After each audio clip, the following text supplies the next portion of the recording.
to the engineers, innovators, and developers who are pioneering the technologies that are transitioning us to a driverless world. And that's why I support HR 3388. And it's my hope that this regulatory framework established by this bill is going to ensure that the United States of America is the leader in the world's next great revolution in transportation.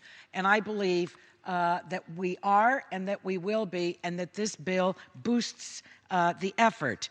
Throughout committee consideration of this bill, I stressed the need for bipartisan on the issue so that the American people would have confidence in the steps that we were taking.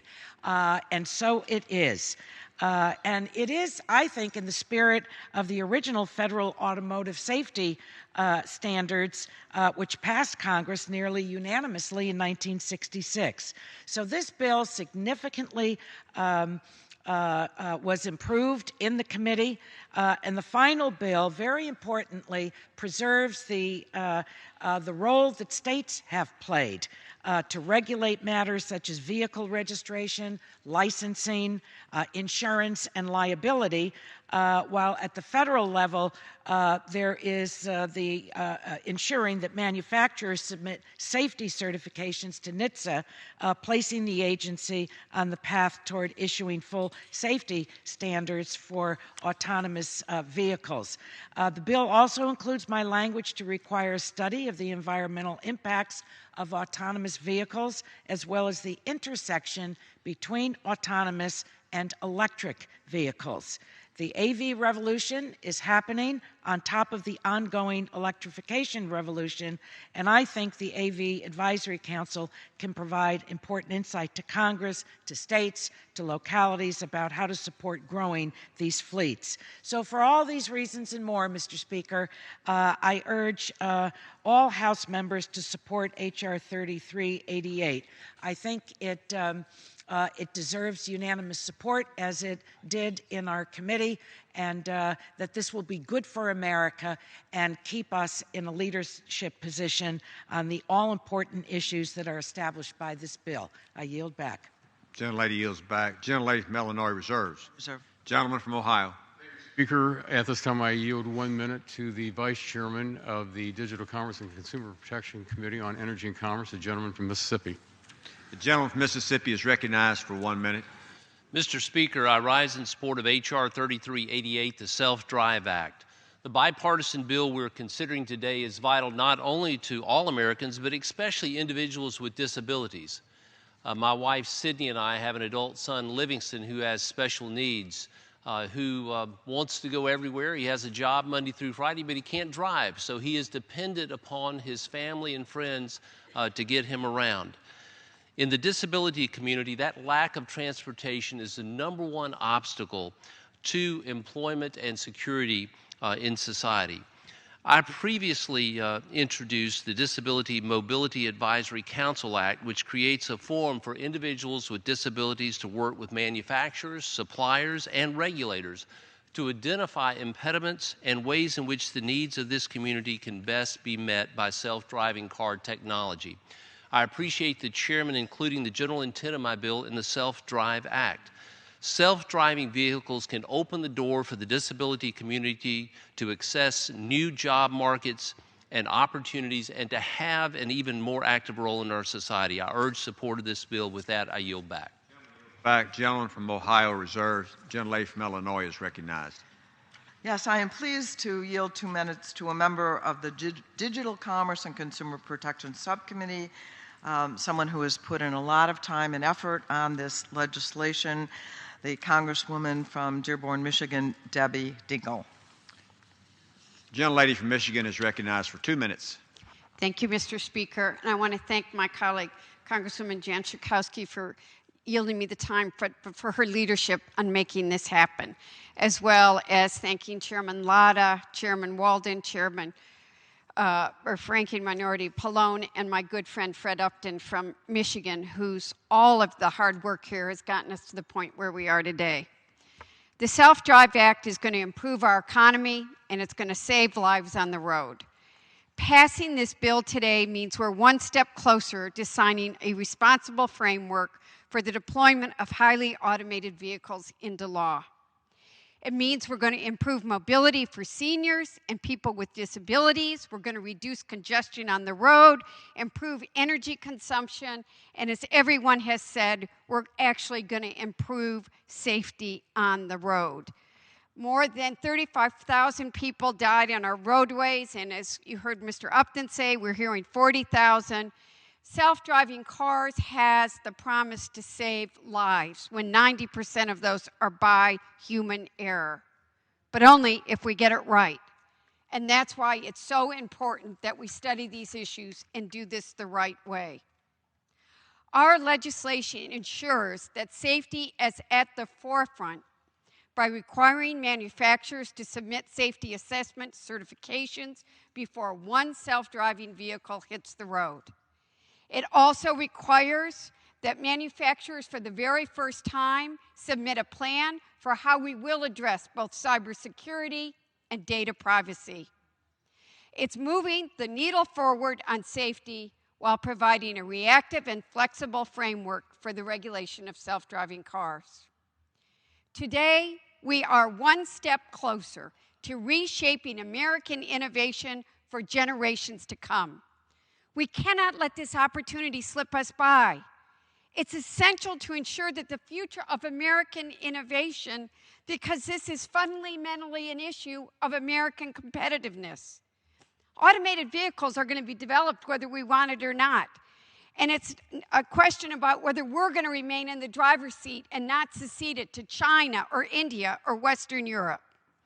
The Self-Drive Act steers us in the right direction on these important issues. Thank you, Mr. Speaker. Gentlelady's time has expired. Gentlelady reserves from Illinois. Gentleman from Ohio. Mr. Speaker, I recognize the gentleman from New Jersey for 1 minute. The gentleman from New Jersey is recognized for 1 minute. Thank you, Mr. Speaker. I rise today in strong support of the Self-Drive Act. This groundbreaking work of the Energy and Commerce Committee is the first major step toward establishing a clear legal and regulatory framework for autonomous vehicle deployment. Self-driving cars are going to transform many aspects of American life and our economy. Autonomous vehicle technology will spur job creation while increasing productivity, accessibility, and safety for consumers across the country. The potential benefits are tremendous. Those with limited mobility will have new transportation options, and self-driving cars can reverse the rising trend of distracted and impaired drivers, road accidents, and highway fatalities. Autonomous vehicles can help turn the tide. Innovators are waiting to jump into this exciting new market. We need to be their partners in this 21st century groundbreaking achievement. I thank Chairman Latta and Ranking Member Schakowsky for leading this bipartisan effort through the U.S. House. Let's drive into the future. I urge a yes vote. Gentleman's time has expired. The gentleman from Ohio reserves. The gentlelady from Illinois is recognized. I'm now pleased to yield 2 minutes to a member of our subcommittee, Yvette Clarke from the great state of New York. The gentlelady from New York is recognized for 2 minutes. I thank the ranking member. I thank our chairman, Mr. Latta. Mr. Speaker, I rise to support H.R. 3388, the Self-Drive Act. As you may know, autonomous vehicles are the wave of the future, and they're here now. As innovative technology for these vehicles develop, our nation's transportation system will be transformed, decreasing the number of traffic collisions, enhancing mobility for the elderly, disabled, and poor, and lowering fuel consumption. My constituents in the 9th Congressional District of New York will benefit greatly from autonomous vehicles, which will allow for smarter, faster, and more fuel-efficient travel. I'm pleased that proper cybersecurity protections are included in the legislation.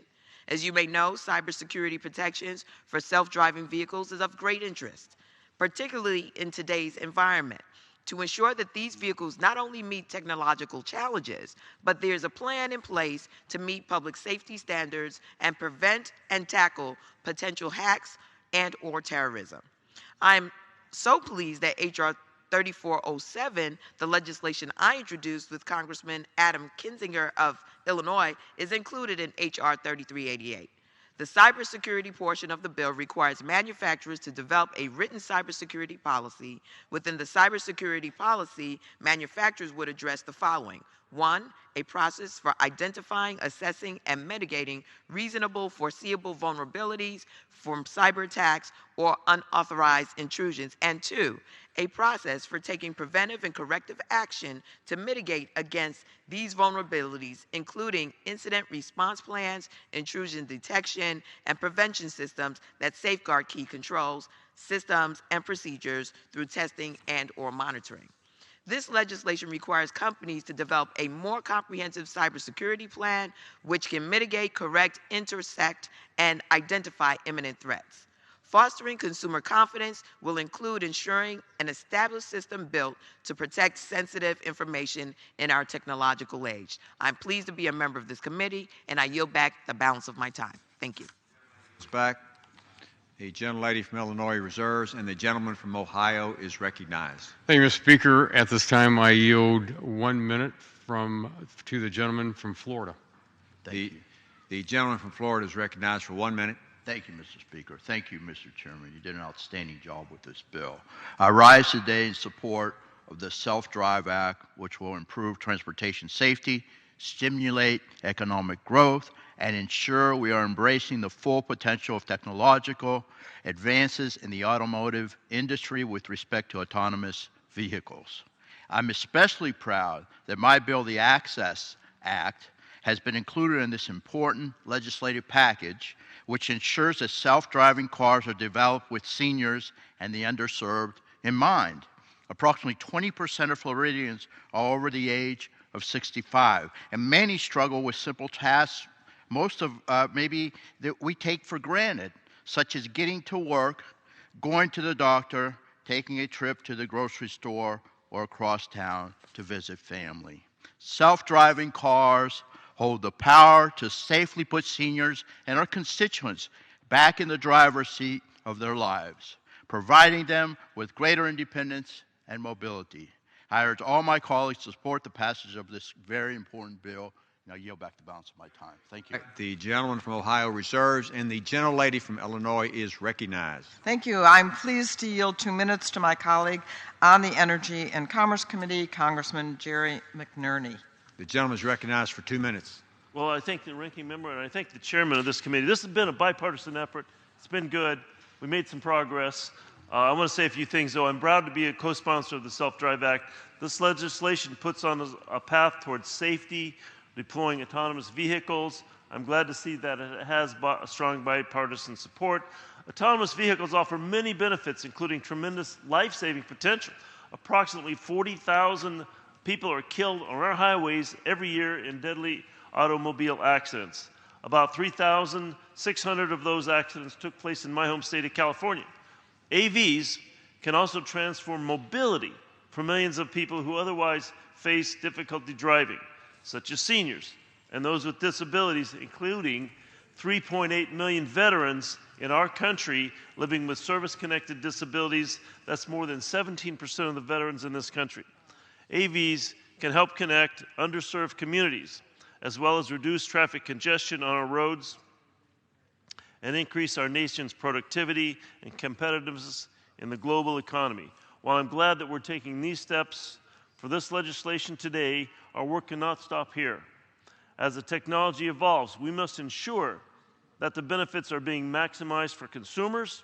This means making sure the vehicles are safely and appropriately tested, that strong consumer privacy and cybersecurity protections are in place, and that we are fully preparing Americans for the new employment opportunities that this industry will create.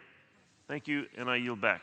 Gentleman yields back. Gentlelady from Illinois reserves. Mr. Speaker, may I ask how much time we have left? Gentlelady from Illinois has 3.5 minutes. And the gentleman from Ohio has 7.5 minutes. And the gentleman from Ohio is recognized. At this time, I yield 1 minute to my friend, the gentleman from Indiana. The gentleman from Indiana is recognized for 1 minute. Thank you, Mr. Speaker. Self-driving cars, once a providence of science fiction, are quickly becoming a reality. Self-driving vehicle technology has the potential to increase access to transportation in our rural communities, freedom for those unable to drive today, and improved safety for thousands of Hoosiers and other citizens across the country.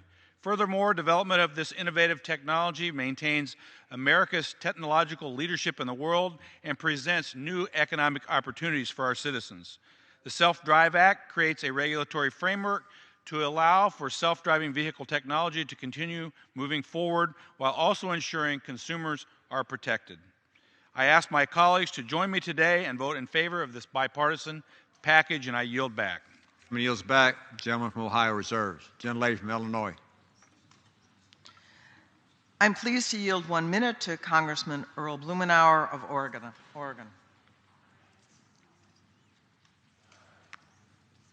The gentleman from Oregon is recognized for 1 minute. Thank you. I am pleased to join you on the floor of the House. I think this is one of the most important issues that nobody's really focused on. I wish it were not on a suspension calendar and we had a chance to spend several hours here.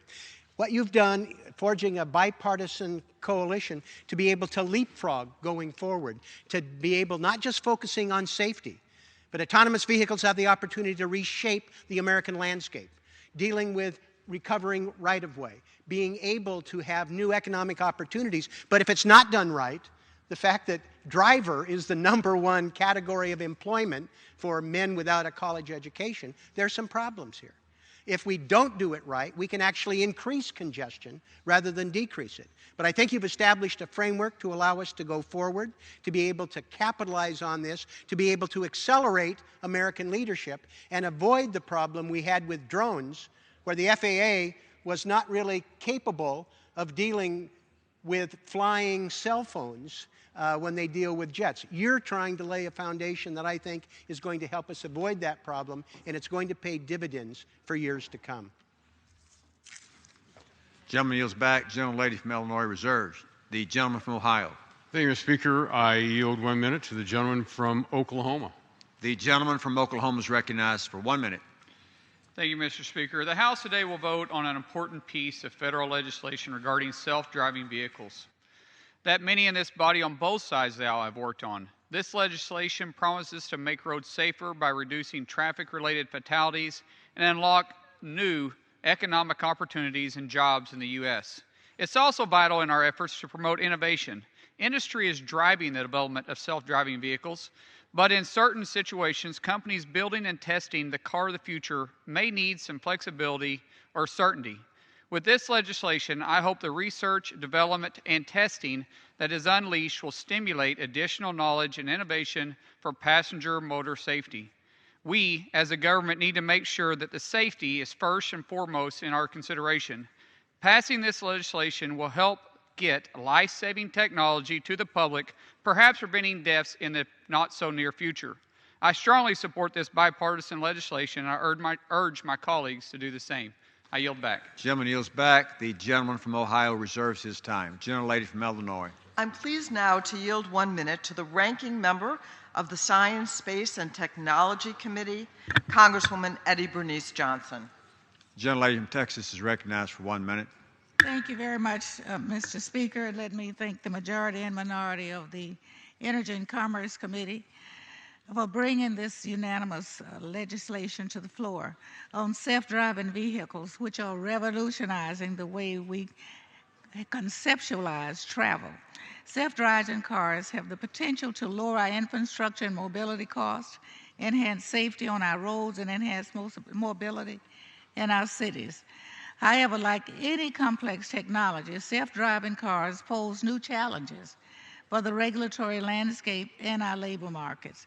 That is why I'm pleased to support H.R. 3388, the Self-Drive Act, which seeks to foster innovation in this space while offering protection for consumers. The Self-Drive Act is one of the many important bills that will need to be considered by Congress in order to define federal and state regulatory roles, provide the U.S. Government of Transportation the tools it needs to update safety standards and ensure that the American people are not left behind as we transition to a 21st century workforce. In particular, I'm pleased to see that H.R. 3388 allows the creation of the Highly Automated Vehicle Advisory Council. Mr. Speaker, I ask unanimous consent to put my entire statement in the record, and thank you. Action so ordered. Gentlelady yields back, and the gentlelady from Illinois reserves. Gentleman from Ohio. Thank you, Mr. Speaker. At this time, I yield 1 minute to the gentlelady from California. The gentlelady from California is recognized for 1 minute. Mr. Speaker, I rise today in support of H.R. 3388, the Self-Drive Act, which will help advance the deployment of self-driving vehicles by allowing testing of this life-changing technology. Back home in Orange County, long commutes and congestion are a way of life. Sadly, traffic accidents, often fatal, are also a daily occurrence in my district and across the country.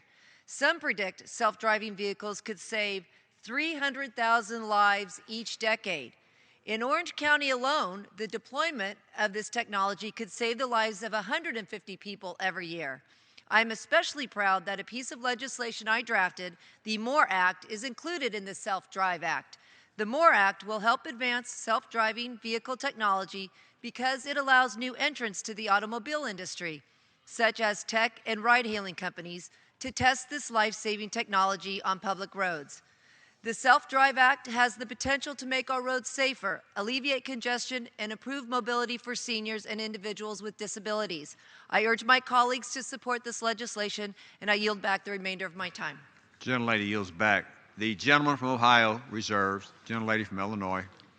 I am pleased to yield 1 minute to the sponsor and my partner on the Hot Cars Act, included in this legislation, Congressman Tim Ryan of Ohio. The gentleman from Ohio is recognized for 1 minute. I want to thank the gentlelady. I also want to thank the chairman from Bowling Green, Ohio, home of the Harvard of the Midwest, Bowling Green State University, and the ranking member, Schakowsky, for including the language, as she said, for the Hot Cars Act.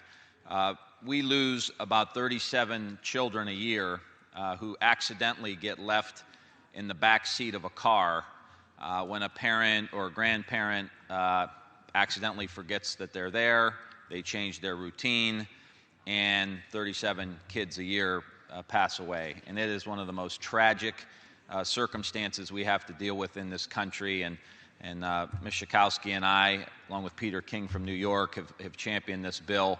And I just want to say thank you for including it in here. These cars get hot fast, up to 125 degrees, and this allows, the language allows the companies now to put sensors in there. We know when we leave our keys in the car, we know when we leave our lights on, and we get a ding, we get a bell. Now we'll know if someone is in the back seat, there will be an alert that the car companies will put into the cars to allow us to recognize and prevent 37 deaths a year. So, Mr. Chairman, I want to thank you for working in a bipartisan way. Ranking Member Schakowsky, thank you for your leadership. You've been championing this a long time, and I appreciate it, and you'll back the balance of my time. Gentleman yields back. Gentlelady from Illinois reserves. Gentleman from Ohio is recognized. Well, thank you, Mr. Chairman. Speaker, at this time, I'd like to recognize the gentleman from Pennsylvania for 1 minute. Mr. Speaker, gentleman is recognized for 1 minute. Thank you, Mr. Speaker. I rise today in support of the Self-Drive Act. With over 127,000 vehicle crashes in Pennsylvania in 2015, advances in deploying self-driving technology are critical to helping make our roads safer. Importantly, self-driving cars can also increase mobility for seniors and individuals with disabilities and can reduce carbon emissions. As with many innovations, we must recognize the importance of safety, including cybersecurity vulnerabilities when it comes to self-driving cars. Provisions of my cybersecurity legislation, which were included as part of the bill we are voting on today, directs the Secretary of Transportation to create a federal advisory council on cybersecurity. The council will be responsible for gathering information and providing advice related to the cybersecurity of self-driving vehicles. And it will ensure both public and private sector stakeholders are communicating about cybersecurity concerns before they become a crisis. I thank Chairman Walden, Chairman Latta, and staff for their work to bring this bill to the floor, and I yield back. Back. The gentleman from Ohio reserves, and the gentleman has 3.5 minutes remaining. The gentlelady from Illinois is recognized, and the gentlelady has 30 seconds remaining. I'm prepared to close. Do you have other speakers? No, I'm prepared to close. Okay. So let me just say some thank yous. I certainly want to thank the Chairman of our subcommittee, Chairman Latta, for his great work. I want to thank Chairman Walden and, of course, all the staff on your side of the aisle for the work to help us reach this bipartisan agreement. I especially want to thank for the inclusion of the hot cars legislation. I want to thank Ranking Member Pallone on our side. I want to thank Michelle Ash, Lisa Goodman, Carolyn Paris Bear, and my staff, Matt Hayward, for their great work on the subcommittee and on this legislation. We will continue to work together to send consensus legislation, and I appreciate the opportunity to work with you, Chairman Latta, and to get this to the floor today as a suspension bill. Thank you. Yields back her time. The gentleman from Ohio is recognized. Well, thank you, Mr. Speaker. And again, I'd like to thank the gentlelady, the ranking member on the subcommittee, for all of her hard work on this legislation. Again, we wouldn't be here without the bipartisanship that we had on this piece of legislation. Also, again, I want to thank our staff because, again, there were a lot of weekends and nights that they put in to make sure that we got this bill to where we are today. But again, as been mentioned today, we've been talking about what this legislation is going to do. You know, we're looking at safety, cybersecurity, privacy, making sure that some folks in the community right now that aren't able to get out, some of our senior population, those with disabilities, have the ability to be able to get around, go to jobs, go to the grocery store. So the legislation has been the culmination of a lot of work over 2 sessions. Again, I want to thank Dr. Burgess for his hard work that he did in the last Congress as the chairman of the subcommittee. And with that, Mr. Chairman, I yield back the balance of my time. Yield back his time. All the time has been yielded back. The question is, will the House suspend the rules, pass the bill, H.R. 3388, as amended? Those in favor say aye. Those opposed, no. Opinion of the chair, 2/3 being in the affirmative. The rules are suspended. The bill is passed without objection. The motion to reconsider. The gentlelady from Illinois. Yeah. The motion to reconsider is laid on the table. Without objection, the title is amended.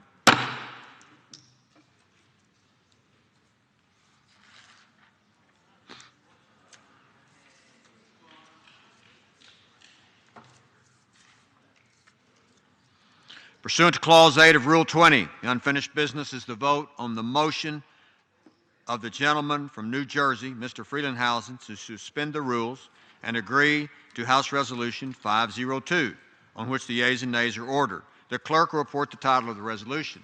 House Resolution 502, resolution providing for the concurrence by the House and the Senate amendments to H.R. 601 with an amendment. The question is, will the House suspend the rules? Agree to the resolution. Members will record their votes by electronic device. This is a 15-minute vote.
On this vote, the yeas are 419, the nays are 3. 2/3 being in the affirmative, the rules are suspended. The resolution is agreed to. Without objection, the motion to reconsider is laid on the table.